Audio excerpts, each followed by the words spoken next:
자, 최근에 이재명이가 유력한 대선 주자로 고평가를 받고 있죠. 그런데 정치 문제에 대해서 가능하면 말을 아끼는 분들도, 신중한 사람들도 유독 이 사람에 대해서만큼은 절대로 안 된다라고 경고하는 목소리들이 굉장히 많이 나오고 있습니다. 자, 그게 왜 그런 걸까요? 다른 모든 후보들이 가지고 있는 단점을 이 사람은 가뿐하게 상쇄시켜 버릴 만큼 이 양반의 단점이 압도적이기 때문입니다. 제가 솔직히 요즘 윤석열을 봐도 그렇고 홍준표를 봐도 그렇고 이 양반들이 한 번씩 중도 좌클릭질을 할 때마다 가슴이 아픈데, 이 양반은 그럼에도 불구하고 이 이재명이라는 사람은 다른 모든 후보들의 어중간한 단점을 가뿐하게 상쇄시켜 버릴 만큼 압도적인 단점을 가지고 있습니다. 어떤 거냐면, 이 사람은 잘못된 사상을 가지고 있으면서 동시에 강력한 추진력을 가지고 있어요.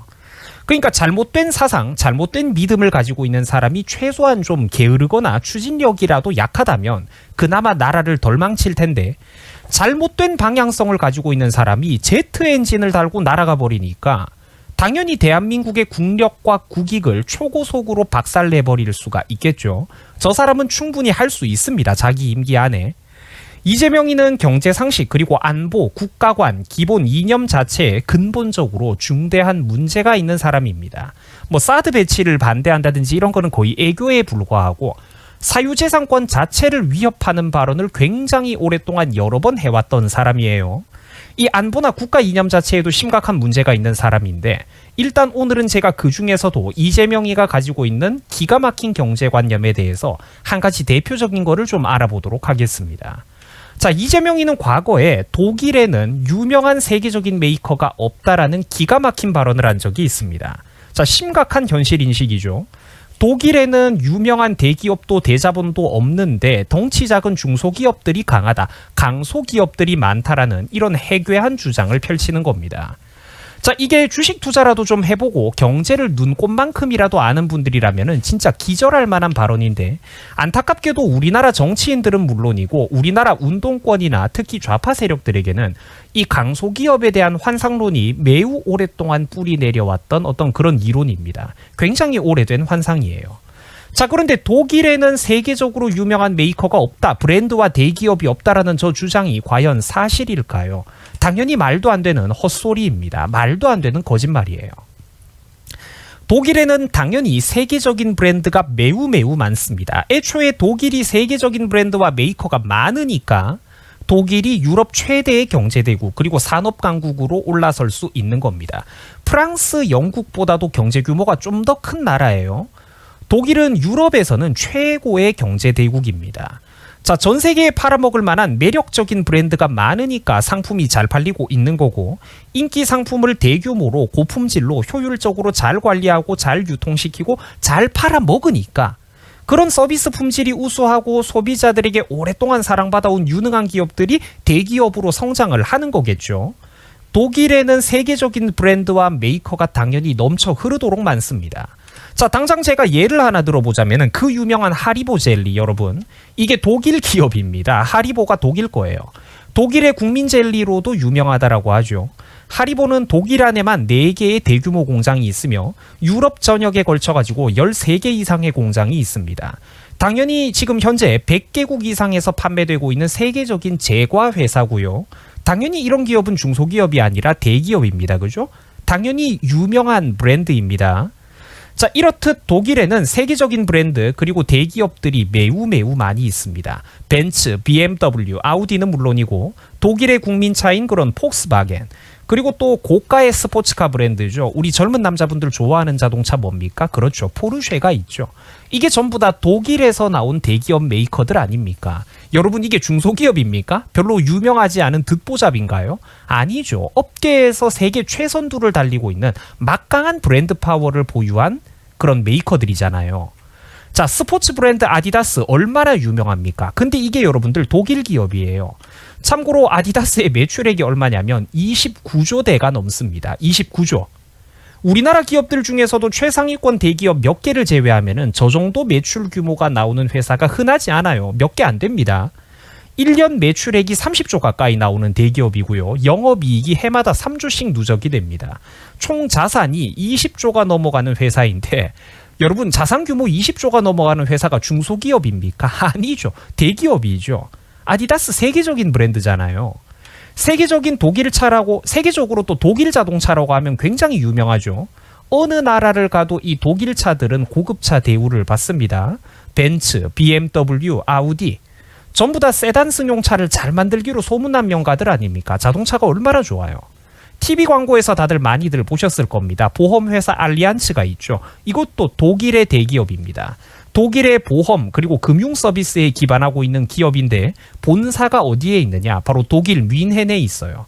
참고로 이 알리안츠 그룹은 전 세계에서 가장 규모가 큰 주요 보험 회사들 가운데 하나로 평가받는 기업입니다. 매우 거대한 기업이에요. 당연히 유명한 브랜드고 이거 유명한 브랜드고 대기업이죠. 우리 남자분들 축구 좋아하시죠? 독일 분데스리가 저도 가끔씩 봅니다. 축구 잘하는 그 팀 누가 있죠? 유명한 팀. 요즘 바이에른 뮌헨이라는 팀이 몇 년 전부터 유명했잖아요. 그리고 저 건물 축구 팬들은 다들 잘 아실 겁니다. 되게 유명하죠? 독일 축구의 성지이자 랜드마크가 되어버린 유명한 건축물 바로 알리안츠 아레나인데 저게 다름 아닌 독일의 보험회사 아까 보셨던 이 알리안츠의 이름을 넣은 겁니다. 자, 그런데 여러분 저런 클래스의 회사가 과연 중소기업입니까? 아니죠. 대기업 유명 브랜드잖아요. 유명한 브랜드잖아. 자, 참고로 여러분들 저거 불빛도 들어옵니다. 홈페이지 가보시면은 멋진 사진들이 여러 가지가 대놓고 걸려 있어요. 자, 능력이 있는 기업은 대기업으로 성장할 수밖에 없는 것입니다.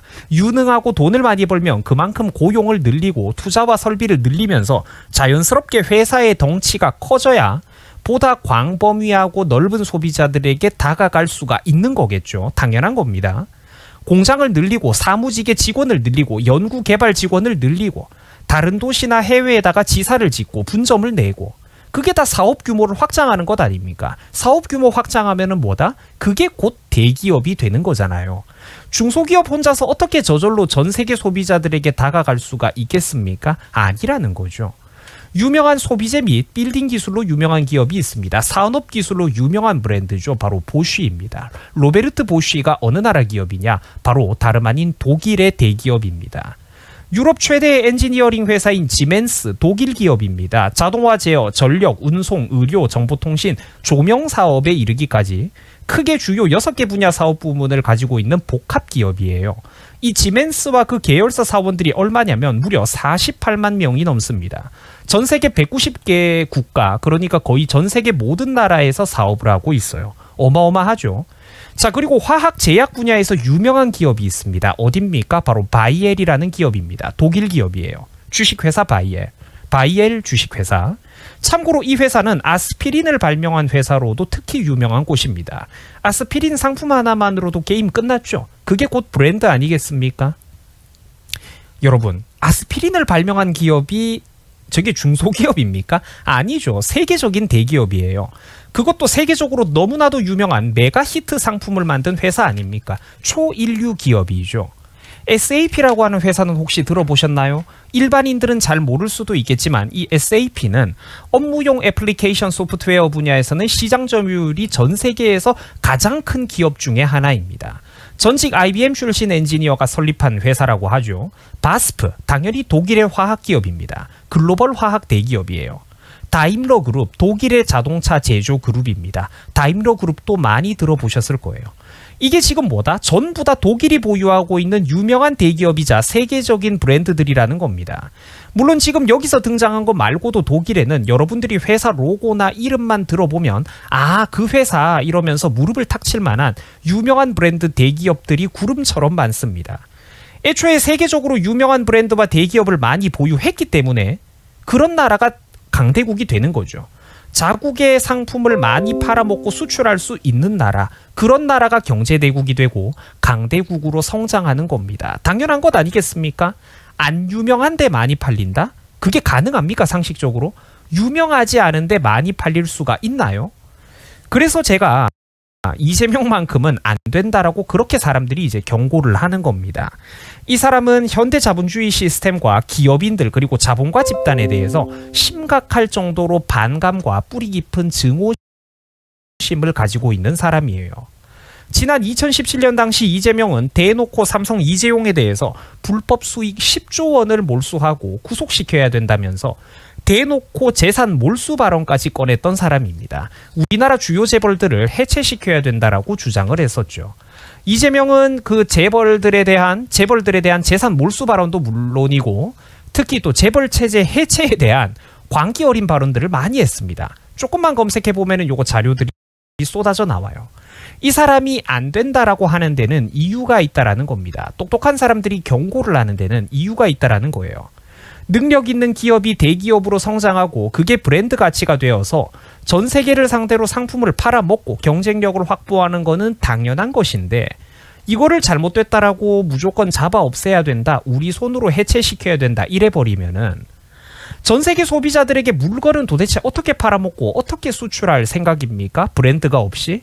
안 그래도 우리나라는 브랜드 파워가 빈약한 나라 중에 하나인데 그나마 힘들게 키워놓은 몇 안 되는 우리나라의 주요 산업 브랜드조차 잃어버리면 무슨 수로 물건을 팔아먹을 수가 있겠습니까?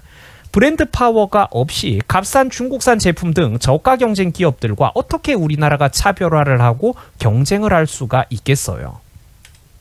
그리고 2017년 비슷했던 시기에 이재명이는 대놓고 재벌 체제 해체와 함께 전국민 토지 배당을 주장한 적이 있었습니다. 국가 현실이나 미래야 어떻게 되든가 말든가 당장 표를 얻고 사람들을 선동할 만한 포퓰리즘이 있으면은 앞뒤 생각 없이 이 사람은 그냥 막 내지르고 다니는 겁니다. 그런데 국내 산업 주요 먹거리 핵심 기업들을 우리 손으로 해체해버리면 과연 이 나라가 무엇을 먹고 살 수 있을까요? 저런 기업과 브랜드가 없어지면 과연 국민들을 고용해줄 양질의 일자리 창출은 도대체 어디에 있는 누가 해줄 수 있는 걸까요? 대기업이 없이 청년 여러분들에게 양질의 일자리를 누가 줄 수 있겠습니까? 경제구조에 대해서 최소한의 상식도 없이 그저 젊은 날 자기의 머릿속에 쌓아 올려둔 알량한 사회주의적 망상만 가득 들어있는 겁니다.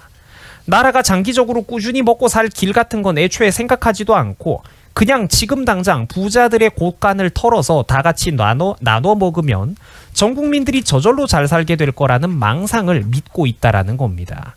자, 또 이런 것도 있었어요. 대기업이 그렇게 나쁘다고 욕을 하면서 정작 본인은 대기업 주식을 2017년 당시에만 15억 원이 넘게 보유하고 있었습니다. 당시 주식 투자로 벌어들인 한 해 수익금만 3억 원을 넘었다라고 하죠. 대기업과 재벌은 싫지만 대기업 주식이 벌어다주는 투자 수익금은 달달하다라는 것입니다. 또 이재명 캠프에서 나왔던 최근에 유명한 발언이 있죠. 돈을 팍팍 찍어내가지고 풀어야 된다라는 정신나간 발언, 이미 유명한 발언입니다. 믿기 힘들겠지만 이게 나름 경제학과 교수라는 양반이 떠들어낸 논리입니다. 이재명 캠프의 경제통으로 평가받는 이 최백은 교수라고 하는 사람은 돈을 팍팍 찍어내가지고 100억이 1억이 된다고 한들 부자들이나 피해를 볼 뿐 돈 없는 서민들은 별로 상관이 없다라고 한 적이 있습니다. 자, 근데 여러분들 절대로 그렇지가 않죠. 인플레이션이 일어나고 국가 경제가 망하면은 물론 부자들도 피해를 보기는 보겠지만 하지만 부자들은 피해가 적다라는 거예요. 금이나 은도 가지고 있고 대기업 우량 주식도 가지고 있고 특히 아파트나 빌딩 같은 부동산을 가지고 있다라는 거예요. 부자들은. 자산 구조가 다변화되어 있기 때문에 돈의 가치가 떨어져도 어느 정도 버틸 수가 있습니다. 하지만 서민들은 어떨까요? 대부분 은행 예금 얼마가 전부죠. 매달 한 달 벌어가지고 한 달 먹고 사는 월급이 이 노동소득, 근로소득이 생계에서 절대적인 비중을 차지하는 경우가 서민들은 매우 많은데 이때 물가는 폭등하고 노동의 가치는 떨어지고 화폐 가치가 폭락하는 인플레이션이 일어나면은 서민들이 어떻게 버티겠습니까? 서민 경제는 당연히 치명적인 타격을 받게 된다라는 거예요. 그래서 부디 우리나라 국민들이 아무리 정치에 대해서 관심도 없고 잘 모르더라도 부디 이런 정치인에게만큼은 더 이상 이미지만 보고 속지 말고 정신을 좀 바싹 차렸으면 하는 바람입니다. 밑도 끝도 없이 그 사람이 어떤 방향성을 가지고 있는지는 모른 채 무작정 일을 잘할 것이다, 화끈하게 한다, 시원시원하게 할 것이다, 이런 생각을 하는 거는 매우 곤란하다라는 겁니다. 공산주의, 사회주의를 잘하면 도대체 어떻게 버틸 건데 일을 추진력이 강한 거 하나만 보지 말고 강력한 기질을 가지고 있는 그것만 보지 말고 그 사람이 그 추진력으로 어떤 방향성을 추구하고 있는지, 이 나라가 나아갈 방향을 어디로 지금 설정하고 있는지 그거를 보라는 겁니다. 풀악셀 바른 것만 보지 말고 핸들을 어디로 꺾고 있는지를 꼭 명심하라는 것입니다. 자, 여러분 수고하셨습니다.